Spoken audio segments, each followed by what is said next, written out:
इस पूरे ब्रह्मांड में सबसे बड़ा कौन है? ये जिज्ञासा हर व्यक्ति के मन में हो सकती है कि इस पूरे ब्रह्मांड में सबसे बड़ा कौन है।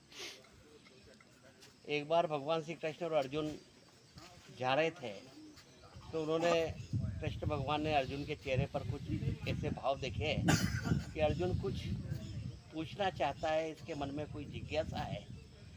तो श्री कृष्ण भगवान भाप गए। उन्होंने कहा, पार्थ बताओ क्या मन में चल रहा है तुम्हारे, क्या जिज्ञासा तुम्हारी? तो अर्जुन ने कहा कि प्रभु मुझे ये बताइए कि ब्रह्मांड में सबसे बड़ा है कौन? तो उन्होंने कहा तुम ही बताओ।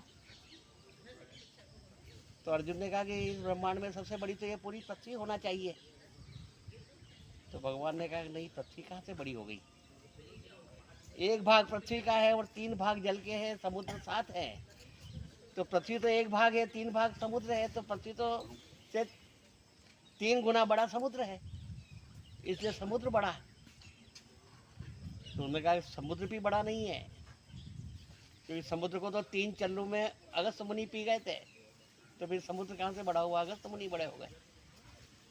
तो क्या अगस्त मुनि भी बड़े नहीं, क्योंकि वो तो अगस्त का जो तारा है वो आसमान के ऊपर दिखाई देता है और वो भी हमेशा नहीं दिखाई देता, कभी कभी दिखाई देता है।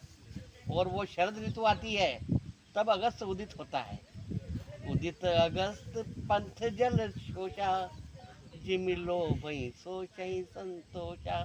ये रामचरितमानस में प्रमाण मिलता है कि शरद ऋतु आने पर अगस्त का तारा उदित होता है। तो अगस्त भी बड़े नहीं है क्योंकि आसमान बड़ा है, क्योंकि आसमान भी बड़ा नहीं है क्योंकि आसमान के समान तो मैं बड़ा हूँ।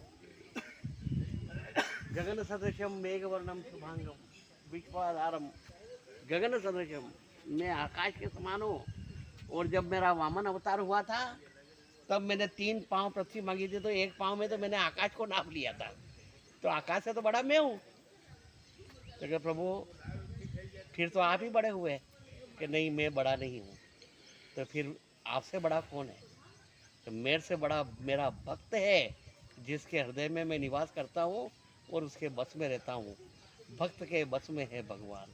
इसलिए ब्रह्मांड में सबसे बड़े बनना चाहते हो तो अपने को उस पद पर प्रतिष्ठित करो जो भगवान के भक्त का पद है। यदि आप भगवान के भक्त हो गए तो आप ब्रह्मांड में सबसे बड़े हो जाएंगे, भगवान भी आपसे छोटे हो जाएंगे। जी।